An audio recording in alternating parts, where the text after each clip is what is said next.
growing up, we always had a family milk cow that we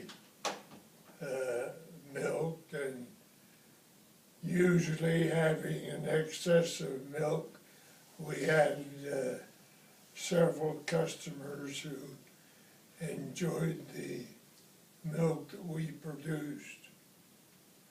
And it was my job to, at that time, to deliver the milk. I was taking a bucket of milk over to Grandma Horsley's one night. It was after dark, and the path led me through a swampy area, and on the 4th East Street that I usually walked on.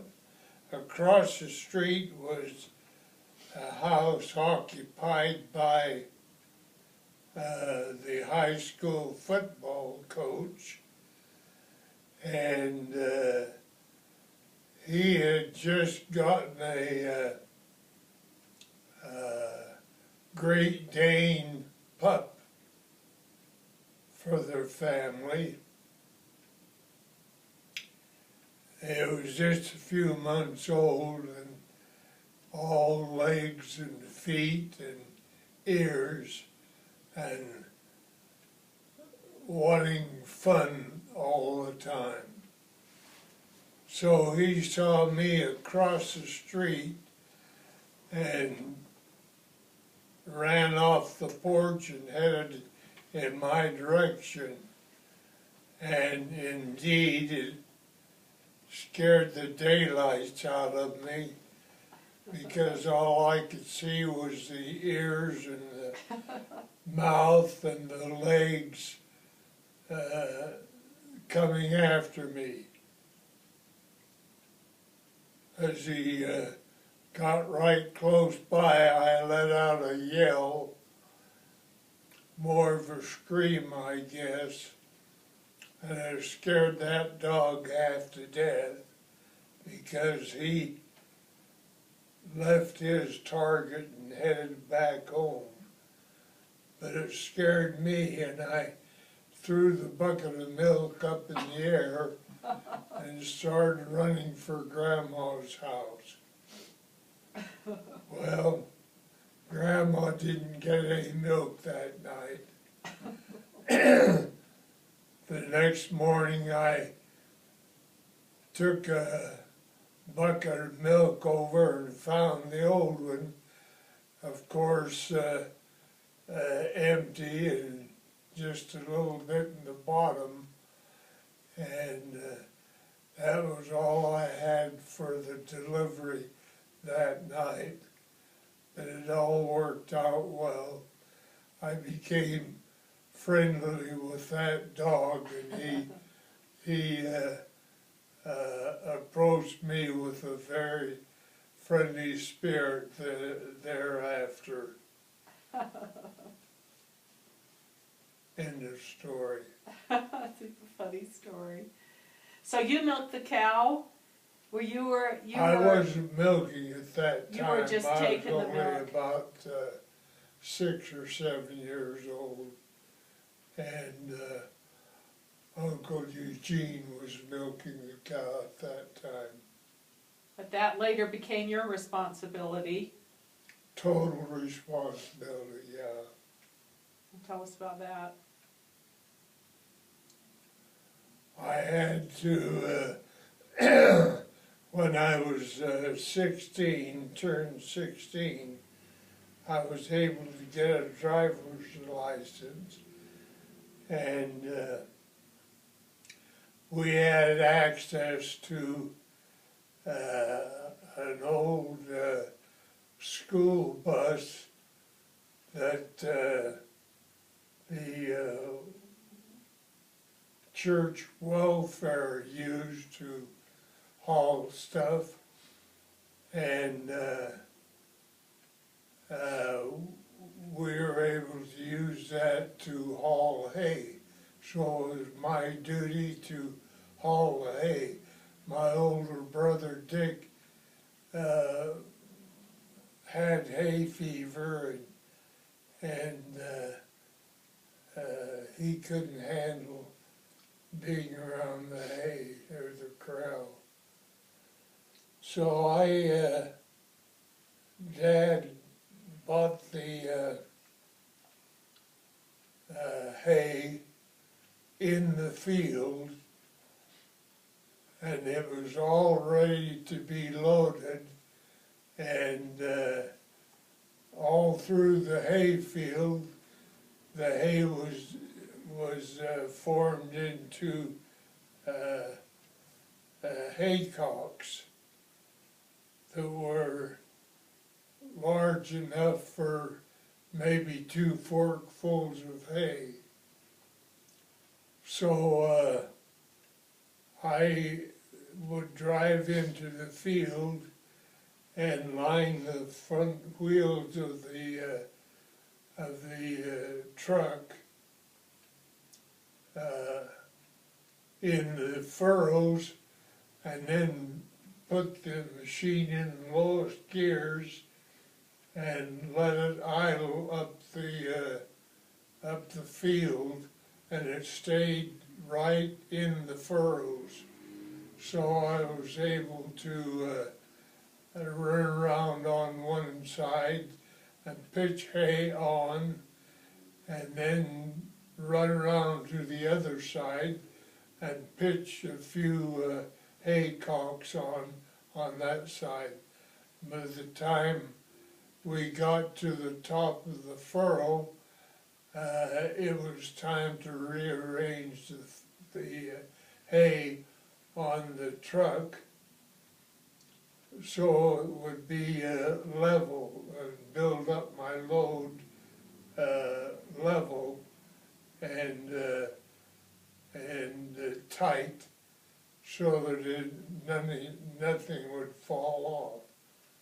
So I'd stop the truck and perform that duty and tromp it in and redistribute and build up the load while at the end of the furrow, and then I'd turn the truck around and go in the opposite direction on the next furrow and load all of it up.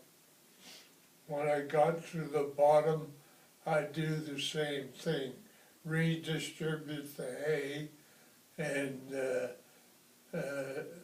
tighten up my load. So I would do that until I got a good load of hay, and then I'd head back home, pull into our back lot where the barn was, put the truck alongside the barn and start shoveling hay into the barn, building up the stack just how I'd done on the truck. And it'd take about 2 truckloads to each layer of hay. So that was an all-day job, and I'd work all day Saturday on that and put in a pretty good jag of hay. And then I'd keep at it until I had the field cleared of hay and had all the hay in our barn at home. So that was Wow. one of my jobs. Plus, I had to feed and water the cow every day and milk her every night and every morning. Wow. That was my job. So I had total responsibility on the cow.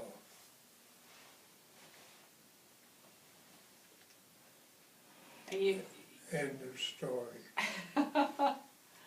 well, no, because the cow had other things it needed. Tell us a story about taking the cow to the bull. Okay, the dread of my life was waking up in the morning and hearing that cow bellowing. And I knew what that was all about. And then Dad would come into the bedroom and say, "Cease, get up and take the cow to the bull." The bull was located on a small farm southwest of Price, and I had to lead her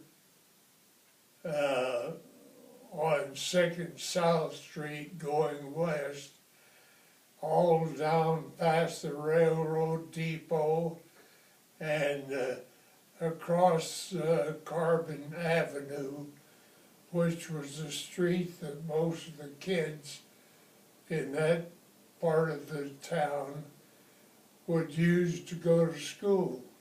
And I'd get all kinds of comments. "Hey, Cease, where are you going with that cow?" and it was awfully embarrassing, especially when the girls were walking up the street on the way to school, and there was no way to dodge them. I just had to walk right through, and the cow bellowing and trying to get away from me, and so it was quite an experience. Very embarrassing, to say the least.